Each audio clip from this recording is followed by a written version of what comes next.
Berdasarkan laporan pengaduan dari masyarakat, kami melakukan tindakan penyelidikan terhadap dua kegiatan.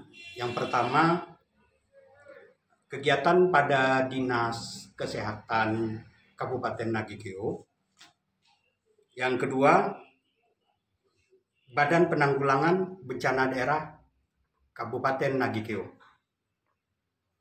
Dalam kesempatan ini, tim penyelidik telah menyimpulkan bahwa terhadap kegiatan pengadaan perbekalan kesehatan tahun 2020 pada Dinas Kesehatan Kabupaten Nagikeo, perihal penanganan COVID-19 telah ditemukan perbuatan melanggar hukum. Berdasarkan hasil ekspos tim penyelidik disimpulkan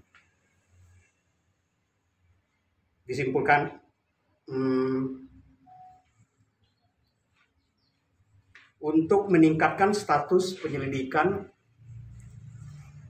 penanganan perkara yang saya sampaikan tadi, itu pada Dinas Kesehatan Kabupaten Nagikeo menjadi penyidikan, menjadi status penyidikan. Dalam hal ini guna mengumpulkan alat bukti dan nantinya juga akan menetapkan tersangka siapa yang bertanggung jawab. Dalam hal ini juga kita akan mencari yang paling juga bertanggung jawab siapa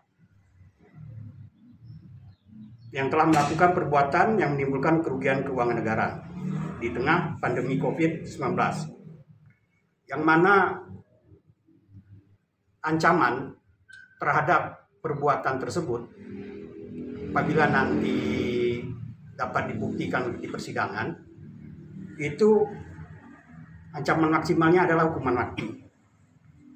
Kami meminta kepada masyarakat melalui rekan-rekan media untuk dapat memberikan informasi dan mengawal jalannya proses penegakan hukum yang sedang kami lakukan.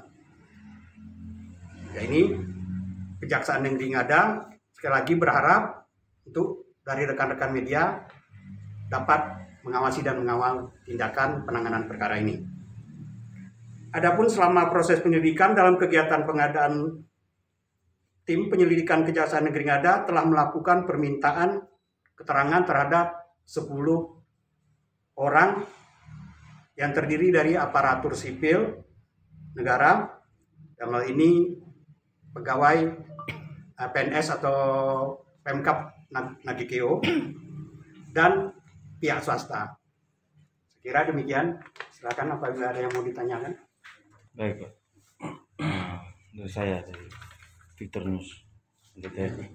Dari hasil penyidikan dari pihak Kejaksaan Negeri Pejawa yang menemukan bahwa ini dari hasil pengadaan APD Kabupaten Nagikeo itu menjadikan sebagai perbuatan melanggar hukum, ada beberapa poin sih. Kalau di penyelidikan itu cukup dengan bagaimana kita lihat di lapangan, apakah itu ada penyimpangan atau tidak gitu. Penyimpangan menurut aturan. Jadi batasannya itu terhadap nanti pendalaman, bagaimana siapa yang bertanggung jawab, alat bukti apa aja yang harus kita kumpulkan, itu adanya di penyidikan. Demikian. Ada dua kegiatan itu apa saja? Itu yang ditangani oleh yang oleh Kejaksaan Negeri sampai saat ini apa? Yang Dinas Kesehatan? Ya. Dan di mana? Dinas Kesehatan Kabupaten Nagikeo.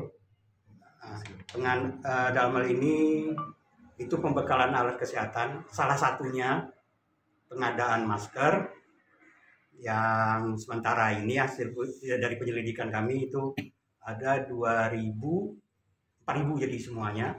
Itu 2 kali pengadaan, dan juga ada pengadaan hand sanitizer, dalam hal ini hand swab gitu, hand swab yang mereka apa.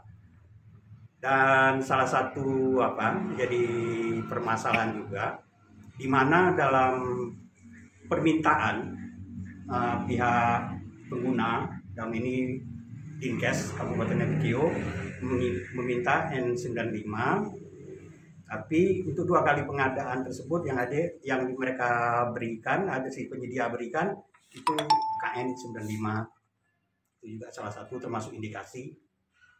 Ya. Terkait dengan BPBD, sudah sejauh mana BPBD? BPBD itu sebenarnya kan penyelidikan lama, tapi kita buka kembali. Saat ini juga kita udah memanggil beberapa orang untuk diminta keterangan. Kemungkinan dibandingkan dengan COVID ini, kita keterbatasan kenapa juga sumber daya manusia, dan ini jaksa yang ada di Kejaksaan Negeri Ngada. Kita akan melakukan yang pertama tadi saya sampaikan untuk pengadaan masker. Selanjutnya nanti minggu keduanya kita lihat perkembangan bagaimana untuk BPBD.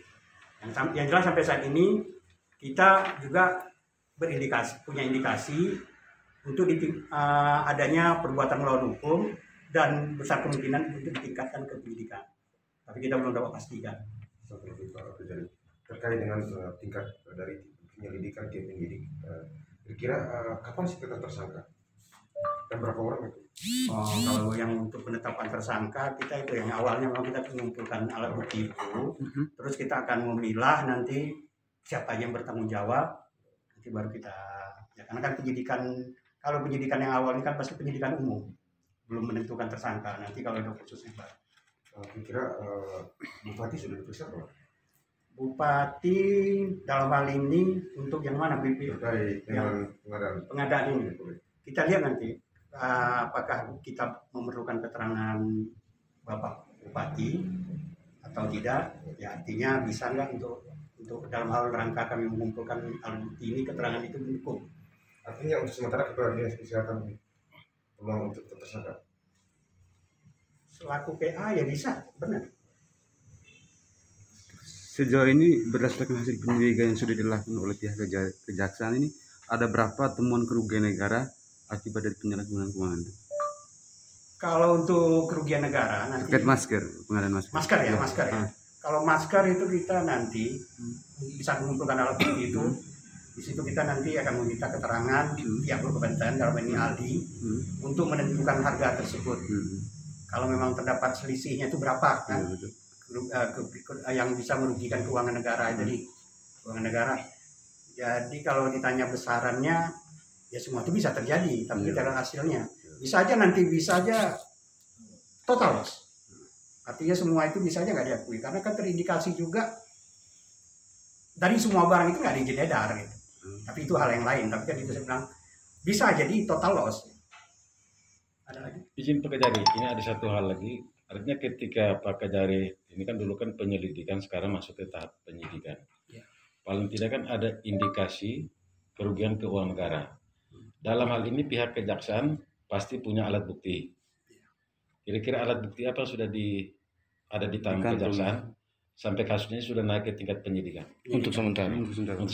Itu saya sampaikan tadi, untuk meningkatkan dari penyelidikan ke penyidikan ini, kita temukan aja ada penyimpangan, itu aja sudah cukup. Nanti untuk mengumpulkan alat bukti yang mempersyaratkan minimal 2 alat bukti untuk didapat di bawah persidangan, ya kita optimis kalau dari tim penyidik yang sekarang nanti penyidik itu optimis gitu, akan ditemukan. Karena kan kalau ditanya, kita juga udah minta keterangan dari untuk yang pengadaan masker, kita udah minta 10 orang untuk memberikan keterangan, termasuk pihak swasta. Artinya dari 10 orang itu Pak Kejari kan punya perannya masing-masing. Ya benar. Artinya kalau kita melihat dalam hal ini, indikasi yang lebih berat itu penyedia atau pihak dinas? Atau dua-duanya? Kalau itu dua-duanya nanti. Ya kalau mau penyedia maupun pengguna, itu dua-duanya harus bertanggung jawab. Apabila nanti ditemukan kerugian negara. Ya, ada lagi. Itu aja. Izin Bapak, ini agak lain tapi dalam upaya untuk pemberantasan korupsi, kasus yang ada pernah kepala dinas PU Kabupaten ada yang saat ini kami lihat justru sudah berkeliaran di mungkin bisa dijelaskan ke masyarakat juga bisa mendapat informasi pasti. Terhadap yang penanganan perkara PU. Yang mungkin Pak Yesus nambahkan. Baik ya, terhadap penyidikan terkait penyediaan jalan Doki Dorokal Doki Mantawai tersebut terhadap para tersangka, untuk sementara kami alihkan penahanannya ke penahanan kota, mengingat untuk keterlayanan publik di Kabupaten Ngada. Terkait perkembangan penyidikannya, insya Allah dalam waktu tidak berapa lama lagi akan kita naikkan ke penuntutan.